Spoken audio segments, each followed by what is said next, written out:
Hello guys, welcome back to another brand new video. চলে এসেছি আর একটা ভিডিও নিয়ে। শরীর অসুস্থ থাকার কারণে আসলে কালকে ভিডিওটা আপলোড দিতে পারিনি বাট ভাই আজকে নিয়ে আসছি, অবশ্যই শরীরে একটু ঠিক হয়েছে। সো আজকের ভিডিও টপিকটা খুবই ইন্টারেস্টিং এবং একটা কোশ্চেন বোধক চিহ্ন আমার মনে, বা একটা কোশ্চেন আমার মনে খুবই ঘোরাঘুরি করতেছে, সেটা ডিসকাস করব। সেটা হচ্ছে যে আইপিএলের মেগা অকশন হয়ে গেছে, হ্যাঁ, এবং অনেক কিছু উল্টাপাল্টা জিনিস আমরা দেখতে পারছি আইপিএলের মেগা অকশনে। বাট ভাই একটা জিনিস আমরা কনস্ট্যান্ট দেখতে পাইছি যে আইপিএলের মেগা অকশনে যে এইবারের যেটা হইলো সেখানে যারা প্রপার টি-20 প্লেয়ার, হ্যাঁ, তারা দল পেয়েছে। প্রপার টি-20 প্লেয়ার বলতেছি আমি, তারা দল পেয়েছে। হ্যাঁ, এক্সপিরিয়েন্স অনেকে দল পায় নাই, বাট প্রপার যারা টি-20 খেলতে পারে, টি-20 খেলা ক্যাপাবল প্লেয়ার হিসেবে খুবই ভালো, তারা কিন্তু চান্স পেয়েছে, এটা আপনাদের মানতে হবে। সো প্রথম বিষয় হচ্ছে এইটা। এবার আসি বাংলাদেশি প্লেয়ারদের। বাংলাদেশি প্লেয়ার 12 জন নাম দিচ্ছে, বাট 12 জনের মধ্যে মাত্র 2 জনের আসলে ডাকা হয়েছে নাম, বাকিদের নাম পিকও করা হয় নাই, এবং সাকিব আল হাসানও পিক করা হয় নাই, আনকল্ড হিসেবেই ছিলেন। সো এখানে বেসিক্যালি আমরা যদি বলি সাকিব আল হাসান অনেক আইপিএল খেলছে, সেটা আমরা নেওয়ার সমস্যা নেই। এবার ডেভিড ওয়ার্নারও যেহেতু এখানে আনসোল্ড হয়েছে, সো আসলে যাদেরকে একটু বয়স হয়ে গেছে তারা টি-20 সাথে এভাবে মানে খেলতে পারতেছে না, বেসিক্যালি তাদেরকে এবার আইপিএল চুজ করে নাই।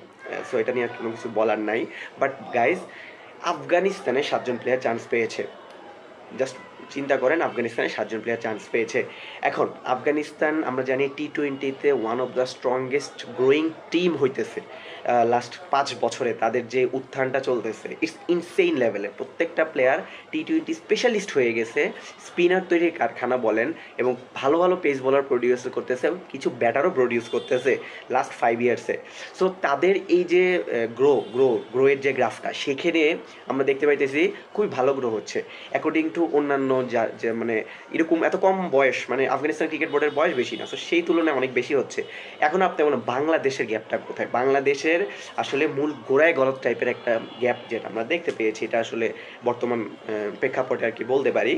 আর যদি আমরা বলতে চাই যে আসলে এক্স্যাক্ট এর চেয়ে আরও বড় একটা আসলে কি ফ্যাক্টর হয়, আমাদের বোর্ডের ফাইজলামি, আমাদের বোর্ডের ঢঙের, মানে মেয়েরা যেরকম ঢং করে তার চেয়ে বেশি ঢং হয়তো বাংলাদেশ ক্রিকেট বোর্ড করে। কারণ আপনারা চিন্তা করেন, মোস্তাফিজের সাথে একেবারে চেন্নাই মানে দলে হয়ে যখন খেলছে, তার মোমেন্টামটাকে নষ্ট করে দিয়েছিল। সো এভাবে করে অনেক সময় এনওসি দিতে চায় না, অনেক সময় ঝামেলা করে। সো এই জায়গায় হইলে আছে না, ফ্র্যাঞ্চাইজিরা তো আসলে তারা অনেক কিছু চিন্তা করে যে আসলে আমরা প্লেয়ারের মোমেন্টাম বা প্লেয়ারকে একভাবে খেলানোর পরে আবার তার মোমেন্টাম নষ্ট হয়ে গেলে সমস্যা। সো এই জিনিসটা অবশ্যই ফিক্স করা উচিত। আর এত ঢং দেখায় লাভ নাই। বিদেশি অবশ্যই এখন আমার কথা হচ্ছে, যদি আমরা খেলতে দিব না, ধরেন আমাদের প্লেয়ারকে বিদেশি ফ্যান, আচ্ছা খেলতে দিন না, সো তাদের ন্যাশনাল টিমের জন্য ভালো আউটপুটটাও তো নাই রে ভাই, সেটাও তো ইম্পর্টেন্ট।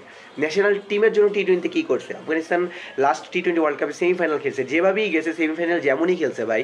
আপনি চিন্তা করেন বাংলাদেশ টি-20 সেমিফাইনাল লাস্ট কবে খেলছে? আর কবে? হিস্টোরিতেই খেলে নাই।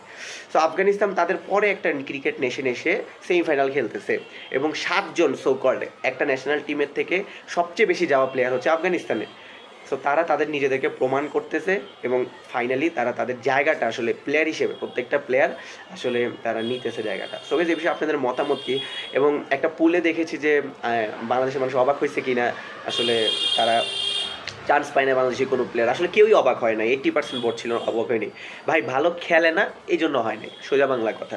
সো কিন্তু আপনাদের মতামত কি, আমি একটা কমেন্টে জানান। ভিডিওটি ভালো লাগলে আমাদের লাইক দিতে পারেন। দেখা হচ্ছে নেক্সট ভিডিওতে। ভালো থাকুন, সুস্থ থাকুন, আমাদের সাথেই থাকুন।